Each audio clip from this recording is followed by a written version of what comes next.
स्वादितचरणकमलचिन्मकरन्दाय भक्तजनमानसनिवासाय श्रीरामचन्द्राय विश्वसर्गविसर्गादि नवलक्षणलक्षितं श्रीकृष्णाख्यं परं धाम जगद्धाम नमामत। कृष्णाय वासुदेवाय हरये परमात्मने प्रणतक्लेशनाशाय गोविन्दाय नमो नमः।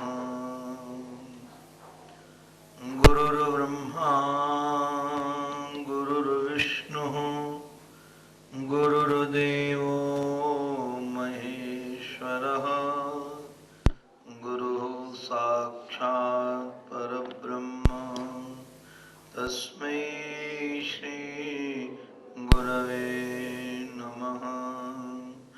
तस्मै श्री गुरवे नमः।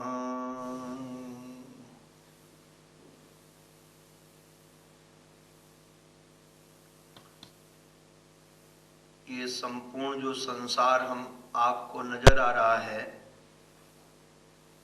ये संसार एक रणांगन है,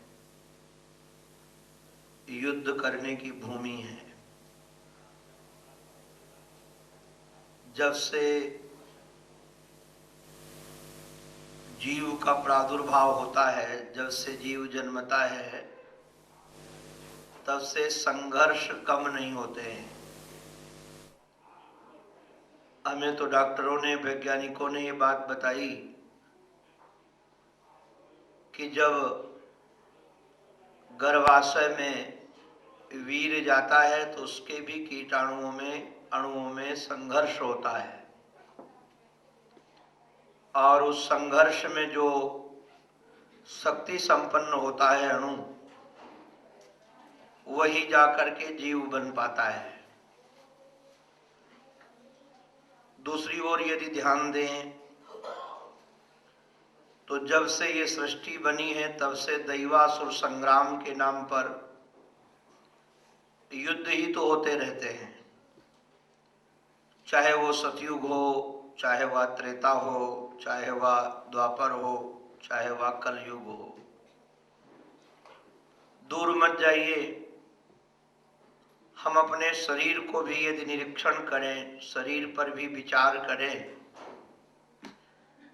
तो शरीर में भी, हमारे शरीर, आपके शरीर में, सबके शरीर में दो प्रकार के कीटाणु रहते हैं।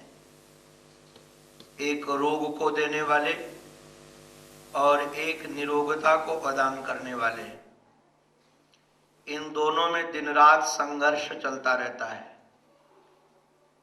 ये महाराज जी, हम लोग भले सो जाते हैं किंतु इन लोगों का युद्ध बंद होता नहीं है। तो यह निश्चित हो गया कि ये संसार जितना भी है ये रणांगन है, जहां पर केवल युद्ध के अतिरिक्त हमें आपको कुछ करना नहीं है। व्यवहारिक दृष्टि से यदि आप विचार करेंगे, आप सब बुद्धिमान धीमान हैं, तो चाहे जिस क्षेत्र में आप काम कर रहे हों, उस क्षेत्र में भी आपको संघर्ष के अतिरिक्त कुछ नजर नहीं आता है। आप ऑफिस में हैं तब भी आपको संघर्ष करना पड़ता है। आप व्यापार क्षेत्र में हैं तब भी आपको संघर्ष करना पड़ता है। आप कहीं भी किसी भी दिशा में हैं, संघर्ष के बगैर सफलता मिलती नहीं है। हमारे जीवन में हमको सफलता मिले, इसलिए हमारे वेदव्यास जी महाराज ने एक बड़ी सुंदर बात हम लोगों को कही श्रीमद् भागवत महापुराण में। ये जो आपको शरीर दिख रहा है, आज की भाषा में इसको गाड़ी कह लीजिए, वैसे पुरातन भाषा में इसको रथ बोलते हैं। और जो इस शरीर में इंद्रियां हैं उनका नाम घोड़े है। और जो जीव है जिसका कल हम लोगों ने निरूपण किया था, सूक्ष्म शरीर वाला, उसमें अंतःकरण वाला ये मन को अगर ले जाए तो मन सारथी है। ये जीव इसमें बैठ करके युद्ध करने का काम करता है। अब हमारे जीवन में केवल सफलता ही सफलता मिले तो हमारा कर्तव्य क्या है? इस कर्तव्य को श्रीमद् भागवत महापुराण में बड़े रसीले ढंग से, बड़े मधुर ढंग से दृष्टांत के माध्यम से अभिव्यक्त किया गया। हमारे संत कहते हैं कि यदि हमारे जीवन रथ के सारथी श्री कृष्ण बन जाएं तो विजय निश्चित है। क्योंकि गीता में यत्र योगेश्वर कृष्ण यत्र पार्थो धनुर्धरः, जहां भगवान श्री कृष्ण रहते हैं वहीं विजय, यश, श्री आदि रहते हैं। तो हमारे जीवन रथ के सारथी श्री कृष्ण बने, इसके लिए एक शर्त है। शर्त क्या है? शर्त यह है कि हमारी आपकी बुद्धि द्रौपदी जैसी होनी चाहिए। श्रीमद् भागवत महापुराण में जीव का नाम पुरंजन है और उसकी जो पत्नी है उसका नाम पुरंजनी है। तो यहां बुद्धि का नाम ही पुरंजनी है। हमारे परमादरणीय प्रातस्मरणीय पूज्य संत प्रवर श्री डोंगरे जी महाराज एक बात बड़ी रसीली बोलते थे।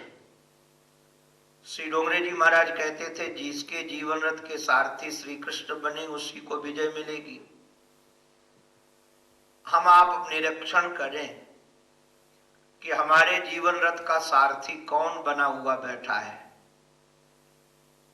यदि आपके सामने हम तुलनात्मक दृष्टि से, यदि विचारात्मक दृष्टि से रखें तो कर्ण अर्जुन से किसी भी क्षेत्र में न्यून नहीं था, कम नहीं था।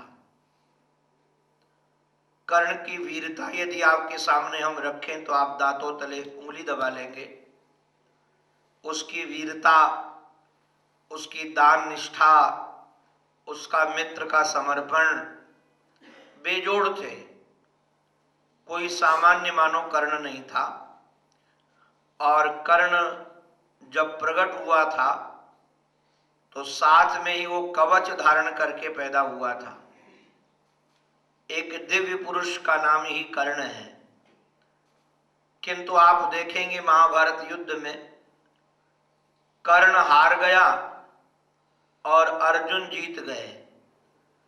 उसके यदि मूल में कोई बात यदि रखी जाए तो निश्चित रूप से सारथी का होना परम आवश्यक है।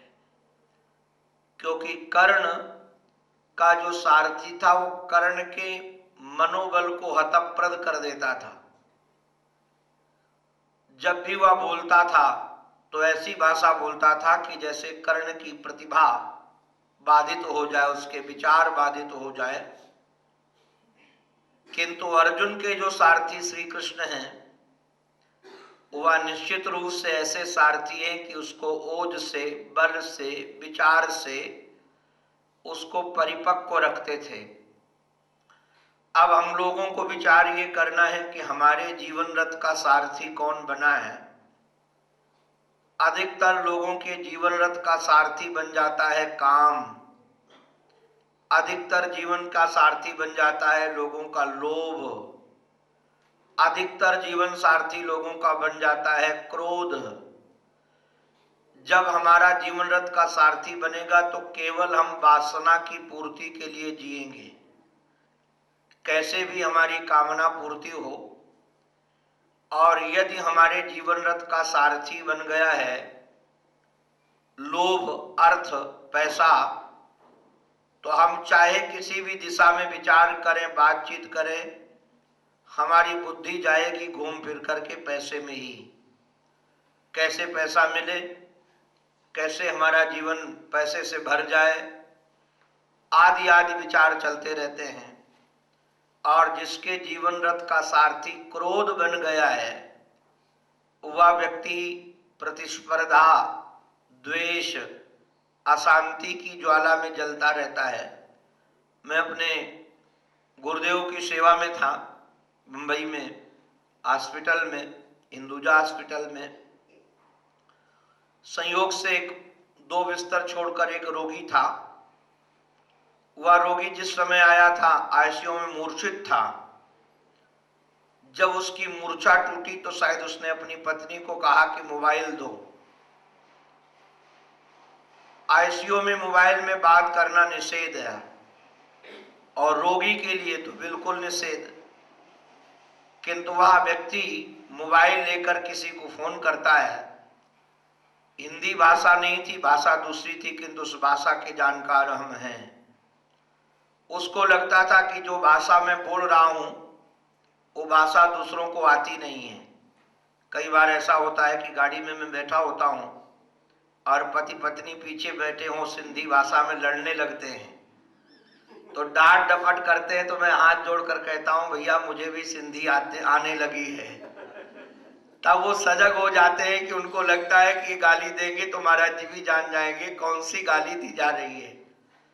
तो मैं सावधान कर देता हूं। उस व्यक्ति को, उस रोगी को ये पता नहीं था। वो सोचता था कि जो भाषा मैं जानता हूं यहां कोई जानता नहीं है। उस भाषा में उस रोगी ने, जो आईसीयू में था, मुझे बड़ा गजब लगा उसका वाक्य सुन करके। उसने किसी को कहा कि हमारे अस्पताल से आने से पहले अमुक को टपका देना। अगर हमारे वहां से छूट के आने के पहले उसको तुमने टपकाया नहीं तो हम तुमको टपका देंगे। मैं तो दंग रह गया। मैंने सोचा ये बावरा व्यक्ति इसको स्वयं जीवन की सांसों से खेल रहा है। ये यहां से सुव्यवस्थित जाएगा कि नहीं जाएगा, किंतु इसको भी पता नहीं है। किंतु तब भी ये क्रोध की ज्वाला में जल रहा है। ये निश्चित रूप से उदाहरण मैंने इसलिए दिया कि इसके जीवन रथ का सारथी बन गया है क्रोध। तो काम सारथी बनेगा हमारे जीवन रथ का, क्रोध सारथी बनेगा हमारे जीवन रथ का, या मोह सारथी बनेगा। ये मोह भी बड़ा खतरनाक है। ये जितने भी सारथी आप अपने जीवन रथ के बनाएंगे तो आपके हाथ विजय लगने वाली नहीं, पराजय लगने वाली है। हाथ आपके जीवन में खाली आप अपने को पाएंगे। जैसे जैसे अवस्था बढ़ जाएगी तो हमारे जीवन में सफलता मिले, हमारे जीवन में यश मिले, हमारे जीवन में सुख मिले, हमारे जीवन में शांति मिले, हमारा जीवन आनंद से भर जाए, इसके लिए परम आवश्यक कि हम सब मिलकर के अपने जीवन रथ का सारथी श्री कृष्ण को बनाएं। अब ये श्री कृष्ण किसके जीवन रथ के सारथी बनते हैं? तो कहा गया कि जिसकी पत्नी द्रौपदी जैसी है उसके भगवान सारथी बनते हैं। आप लोग कहोगे कि अब द्रौपदी जैसी पत्नी ढूंढने के लिए हम कहां जाएं? यहां पत्नी का अभिप्राय बुद्धि है। हमारी आपकी बुद्धि यदि द्रौपदी जैसी बन जाए तो निश्चित रूप से हम सब विजय की ओर बढ़ जाएंगे, आनंद की ओर बढ़ जाएंगे, उल्लास की ओर बढ़ जाएंगे। और जो जीवन संग्राम है, इस संग्राम को हम प्रसन्नता के साथ, आनंद के साथ, उल्लास के साथ विजय प्राप्त कर सकेंगे। किंतु विचार ये करना है, देखना ये है कि द्रौपदी की बुद्धि किस प्रकार की है। अब भाई हमको यदि किसी का अनुकरण करना है तो पहले हमको उसको समझना पड़ेगा, उसको देखना पड़ेगा, उसको जांचना पड़ेगा, उसकी रहनी पर एक दृष्टि डालनी पड़ेगी, जैसे हमारी भी रहनी वैसी ही हो जाए। तो हमारे यहाँ तुलसीदास जी महाराज ने एक बड़ी क्रांतिकारी बात कही, धीरज, धर्म, मित्र, अरु नारी। ये कितने हो गए? 5। धैर्य, धर्म, मित्र, देखो धीरज, धर्म, मित्र, अरु नारी, चार अगर इसको लेते हैं तो चारों का परीक्षण होता है विपत्ति में। आप कितने बड़े धैर्यशाली हैं, जब तक विपत्ति नहीं आएगी तब तक आपके धैर्य का पता नहीं चलेगा। आप चाहे कितना लोगों को कहते रहो। एक हमको सज्जन ने सुनाया, कहा कि मैं बहुत बड़ा वीर हूं, बहुत बड़ा वीर हूं। बच्चा था तो हमने कहा जंगल में यदि शेर मिल जाए तो तुम क्या करोगे? तो बोले मैं क्या करूंगा, फिर काम उसी को करना होगा, मेरा काम कुछ नहीं है, जो करेगा करेगा, सब शेर काम करेगा। आप समझ गए होंगे। तो वीरता इसका नाम नहीं है, धैर्य इसका नाम नहीं है। हम कितने धैर्यशाली हैं, जब तक हमारे जीवन में विपत्ति नहीं आएगी तब तक काम चलने वाला, पता चलने वाला हमको नहीं है। हमारे दक्षिण भारत में एक परंपरा है, लिंगायत परंपरा। बड़े वीर होते हैं वो लोग। संयोग से लिंगायत परंपरा की एक बेटी ने बेंगलोर में हमारे किसी शिष्य के बच्चे का अपहरण कर लिया। ये घटना शायद आप लोगों को बड़ी विलक्षण लगेगी। लड़के लड़कियों का अपहरण करते हैं तो आप सुने होंगे, किंतु किसी लड़की ने लड़के का अपहरण कर लिया और 10 दिन तक उसके माता पिता बड़े परेशान रहे। लड़का कहाँ गया, लड़का कहाँ गया, सब जगह सूचना, किंतु पता ही नहीं। 10 दिन के बाद वो लड़की विवाह करके मंदिर में वीडियो सब बना करके वापस आई। तो जब वापस आई तो लड़की के घर वालों ने कहा महाराज जी आप इससे बात करो। तो हमारे पास वो बहन बैठी थी बड़े गुस्से में। हमने पहली बार देखा था कि किसी बहन के हाथ में पिस्तौल हो सकती